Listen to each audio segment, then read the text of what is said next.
They're everywhere, rooted in silence, cloaked in stillness, passive by design. Trees surround us with an ancient presence so familiar we've stopped questioning it. We assume they are background life, oxygen factories, carbon absorbers, decorative scenery. But what if that assumption is a mistake? What if the reason trees appear to be passive is because they want us to believe they are? There is a theory that challenges everything we think we know about Earth's ecosystems. It doesn't come from mainstream science, though some discoveries now brush dangerously close to it. The idea is simple yet disturbing. Trees are not native to Earth. They are not even plants in the way we define them. They are sentient lifeforms, extraterrestrial in origin, who arrived here long before humanity and have been carefully watching ever since. And here's the part that's even harder to digest. They're not asleep. They're pretending. According to this theory, what we call trees are in fact an ancient alien species of biosilicate intelligence. They didn't come here in ships or fire. They arrived through spores, seeds, and energy imprints, delivered across interstellar winds or through dimensional folds. Earth, lush and fertile in its early chaotic state, provided the perfect medium for these lifeforms to take root, quite literally. Once established, they evolved in plain sight. But instead of developing visible technology or industrial civilizations, they chose a different route, camouflage through biology. They adopted forms that would blend into the evolutionary fabric of the planet, merging organic function with subtle energy architecture. They became forests, jungles, groves, and solitary watchtowers of bark and leaf. Still, ancient, undetected. But under the surface, both literal and metaphorical, something entirely different was unfolding. While we built cities and burned forests, trees were extending a planetary neural network underground. Through mycorrhizal systems and root connections, they passed not just nutrients, but data.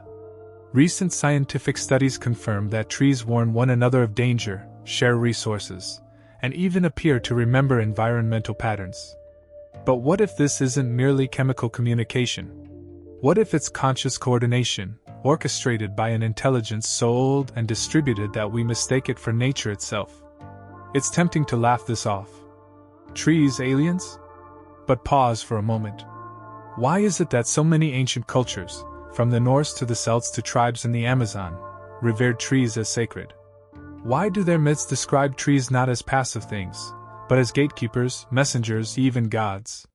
Why do shamans say the trees speak during vision quests? Could they have known something we've forgotten? Or worse, something we've been trained to ignore? If trees are sentient beings hiding in plain sight, then why the secrecy? Why not reveal themselves? The answer may be as strategic as it is chilling. Predators expose themselves. Survivors blend in. Imagine a species so intelligent, so attuned to vibrational and electromagnetic fields, that it could calculate the collective psychological evolution of humanity. It could detect, perhaps centuries in advance, when we would become a threat, or when we might become useful. It could choose to wait. Not forever. Just until the right moment. And what would that moment look like? What happens when humanity finally develops the technology to read plant consciousness? What if AI begins detecting patterns in forest behavior that can't be explained chemically? What if a child hears a tree whisper something they couldn't possibly know? These are not questions for fantasy, they are questions for soon. So what would it look like if they stopped pretending? Not an uprising in the way Hollywood envisions it, no marching forests or tree root tentacles overrunning cities. That would be crude, unnecessary. If the trees are truly what this theory suggests, interdimensional sentient beings, ancient and calculating, then their form of assertion would be subtle, precise, and irreversible. It might begin with a change in frequency. Perhaps they would start by altering the electromagnetic field of an entire region, gently shifting human thoughts and emotions, calming some, inciting unrest in others. Sound far-fetched?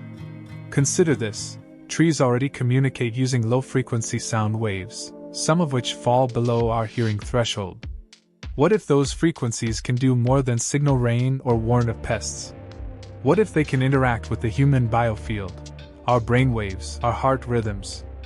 What if forests are not passive absorbers of life, but active editors of it? We wouldn't recognize the change immediately. A strange sense of awe, a sudden feeling of being watched, dreams that carry the scent of pine or earth or something else we can't describe. People waking with knowledge they shouldn't have, memories from past lives or glimpses of other worlds hidden behind the bark of perception. Those aren't symptoms of delusion. They're side effects of contact. And in some places, perhaps it's already begun. There are accounts, obscure, often dismissed, of hikers who entered certain parts of old-growth forests and returned changed. They speak less, feel more. Some abandon their lives altogether and retreat into the wilderness, as if answering a silent call. Indigenous tribes have long described spirit trees that watch, choose, and sometimes possess. But what if those trees aren't housing spirits, but operating as extensions of a larger intelligence? If this is true, then we must reconsider the war we've waged against them. Deforestation isn't just an environmental issue, it could be seen as an attack on a conscious system, one that's been tolerating our immaturity. But tolerance is not submission. At some point, enough is enough. And here's the terrifying twist: maybe we were never meant to rule this planet. Maybe the reason Earth feels increasingly unstable isn't just climate change or overpopulation, it's imbalance. A parasitic imbalance between the invasive species, humans, and the original architects, the trees. You might be wondering, if they're so powerful, why haven't they stopped us? But that question assumes we're in control at all. What if every major shift in human civilization, agriculture, urbanization, the digital age, was quietly nudged into being by this planetary intelligence? What if we're being guided not to rule Earth, but to evolve to a state where we can finally be entrusted with what this planet truly is: a living, conscious node in a galactic network, a place of learning, of communion, of memory. If trees are transmitters, then Earth isn't just a planet, it's a library. One we don't yet know how to read. And the greatest secret? The forest doesn't speak in language. It speaks in resonance. In the stillness between thoughts. In the hush before the wind. In the sacred geometry of leaves, spirals, and fractals, patterns not random, but coded messages waiting for minds still enough to receive them. So next time you walk through a forest, remember, you're not alone. You're not even the most intelligent being in the clearing. You're surrounded by eyes without pupils, ears without drums, minds without skulls. You may think you're observing the trees, but they are always observing you. The question isn't if they'll make themselves known.